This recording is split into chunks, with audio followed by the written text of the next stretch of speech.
what Pratham is all about, undergraduation test prep for entrance examinations. Well, we've got some crazy stuff which is happening back at the office, and we are here for the students who are not updated on the FIFA World Cup 2018. Let's create that craze. Vic sir is with me, and we're just about to talk about FIFA World Cup 2018. What do you think, sir?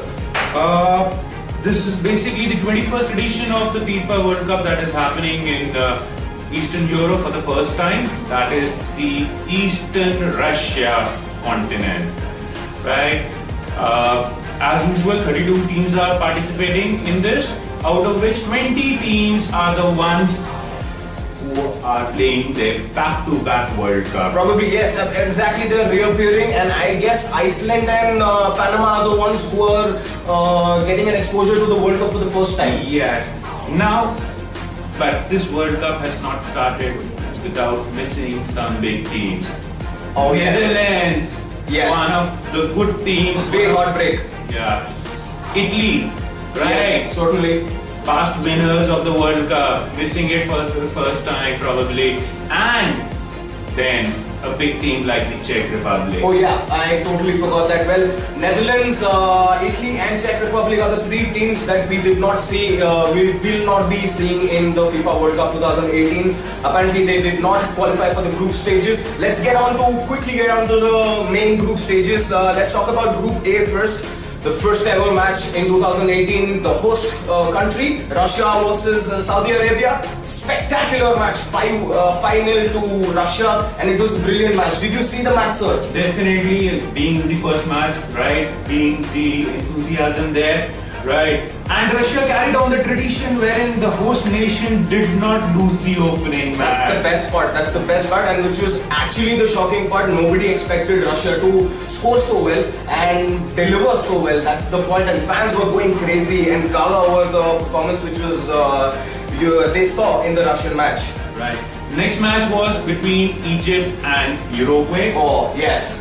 Everybody thought it would be a one-sided affair with Uruguay boasting the name of Luis Suarez. Luis Suarez, very famous for two things, guys. First of all, an opportunity that he might create for a potential goal, and the second one is a potential, probably fourth or the fifth time, the famous Suarez bite. Yeah, because of this bite, he had a red card in the last edition of the World Cup. All eyes on Suarez for a bite, not a goal. But moreover, we also had a big name missing in this match, which was Mohamed Salah.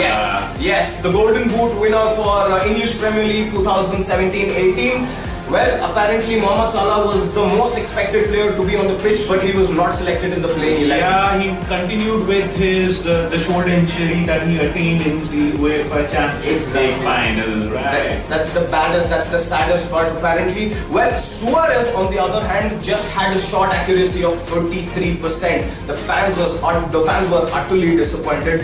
Jiski wajah se maybe for a second I was thinking that he should have done better, creating so many chances, over 33 to 35 chances. Yeah, coming from with the background that he had an excellent season with Barcelona, right? Being in the company of Messi, right? Something that it was expected, but it did not happen. Anyway, moving on to the one single night, which was spectacular. Portugal versus Spain. The 3-all score, which was brilliant match. A fantabulous 90 minutes that we could see on the pitch with a lot of people. And the one name that brought about that excitement, CR7. The CR7 guy, the Cristiano Ronaldo, he scored a penalty in the 4th minute. That's such a foolish move by Spain. Right. What did they do? 4th minute, and then we had the equalizer coming in. Okay, yes. The one and only Diego Costa. Yes. Right. So, Spain is a team, right, that is known for no such big names. Exactly. Right? But a team full of good players. Totally good players. Well, it was more like a one-on-one competition between Diego Costa and Cristiano Ronaldo. When right after Diego Costa scored, Cristiano scored, and then again Costa scored. And then it was basically a small mistake by the goalkeeper of the Spain that gave Portugal the lead also. Exactly. Right? Probably a nightmare for David De Gea. Right. But again, Spain turned the tide on, taking the lead back by 3-2. Right. But more than that, 90 minutes spectacular goal by the one and only Cristiano Ronaldo right outside the box, and it was pretty much completely unexpected by Spain people. Right, and that meant that CR7 had its 51st hat trick in the championship. Exactly. Pro Cristiano Ronaldo. I'm a fan of Cristiano Ronaldo. More than that, Group C. Moving to Group C, the great match was between France and Australia. Yes, right? France and Australia. Probably again an expectation from the Australian Cahill. Yeah. Right. Yes, the name that came forward for Australia was Cahill, right? But yes. Again, side part, right? They were head to head. Unless and until the Manchester United star Paul Pogba came ahead and scored. Well, it was declared as an own goal, but then at the end of the day, it's a goal by Paul Pogba, and everybody went gaga over it. Right. Well, moving on to the Group D, Argentina versus Iceland. A lot of eyes, probably all the eyes on the one and only Lionel Messi. Yes. Right. Again, Iceland, right? The first timers in a World Cup. Yeah. Okay. Right. Gave a good competition. Good competition. Nobody expected them to be that way with Argentina, right? It was primarily that Messi versus Iceland. Well, let's not forget the strike by Sergio Aguero. Well, the Manchester City star, he scored a spectacular goal. It was amazing, but then Iceland did not lose hope, and they came on to Argentina with a classy equalizer. And the shocker of the match came in the 64th minute that was very bad. When Messi missed a penalty and his first ever penalty awarded to him in World Cup till now in his career, and he misses that. And everybody, I saw a lot of Argentinian fans who were crying and who were very much concerned with what Messi's form right now is. Basically, it meant that Argentina had to share the points, which everyone thought that it was an easy cakewalk for it. Certainly not. More than that, Group E, great match which was happening between Brazil and Switzerland, which was very much expected to be one-sided, but did not happen. Again, the same story of an Argentina-Iceland match. Exactly. Right? Every expectation on the name of Neymar. Yes. The most expensive player in the world. Yeah. Right? And the problem that the Brazilians had in the match was that Neymar took too much on himself. Too much on himself. I can certainly agree to that, but then their eyes kind of were stuck on Neymar when out of nowhere Coutinho, the Liverpool man, he came out of nowhere and scored a beauty. Well, former Liverpool man, by the way. Right. Coutinho scored a beauty there, and then in the 50th minute, Shaqiri comes back and equalizes for Switzerland.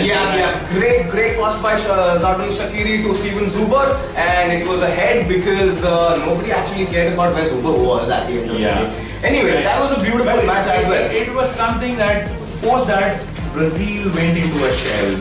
Okay. Right, wherein they could not continue with the scoring opportunities that they could have created. Okay. Reason being too much dependency on Neymar. Too much dependency, and there was a lot of dependency on Neymar, and everybody was disappointed. Certainly disappointed. Well, iconic match after that, Germany versus Mexico. Wow. Yeah. I did not expect that to happen for the reigning champions. Yeah, to be true, it was not thought to be an easy match for Germany. How so? Right, Mexico are a good Latin American country. Okay. Right. Okay. They are good players. Okay. Right. They play football like the Latin American, right? Fast paced. Certainly. Right. But Germany missed out on the chances. It was hard luck for Germany. Well, right? I remember somewhere around the 30th minute, Mesut Ozil was at 100% pass accuracy rate, but then that didn't turn out to be quite well. And Germany had so many chances clear ahead of them, but they could not score. It was an aggressive move by their head coach called Lowe, and he wanted to actually substitute, and what he did was to take Marcus Royce on the field at 60th minute, taking Khadira out, and clearly showed what an aggressive strategy would have been. And if you had gone through that match, you could see that Mexicans were hardly in the possession of the ball. Well, right? Certainly. They rode their luck with the added advantage that they could have. They did score. They did score, yes. Right? But then, by luck, they managed their lead. Javier Hernandez, on the other hand, the former Manchester United man, he has done an amazing job on the field, I suppose, because he his first assist in the World Cup, and he was doing great. Okay. And for Mexico, Lozano was the one who was thought to be their striker, and he fulfilled the commitment. He broke the German defense like anything. Quite unexpected. Moving forward to the Group G, where Belgium and Panama was the first match, which happened 2-1 on Belgium. Right, 2-1 on Belgium. No surprises. Belgium was expected. Panama, the first timers in the World Cup. Oh, I'm really sorry, Mixer. Let's recalculate our figures. It was 3-0 to 3-3-3-0. 3-0 and 2 goals by Lukaku. Yes, the Romelu Lukaku, the one and only star striker from Barclays Premier League. Moving on to England versus Tunisia. Yes. Right. Again, no surprises in the match. England were thought to be Absolutely, the better team, absolutely, right? Expected absolutely. to win easily, but again, the scoreline. Yes, quite unexpected. Yes. Quite unexpected. So, along with this, I'd like to update you on all the groups are actually, at this moment, which is something which is most, I would say, the least expected are the new countries which are coming up in World Cup, and they are doing a fantabulous job, I guess. Okay. Right.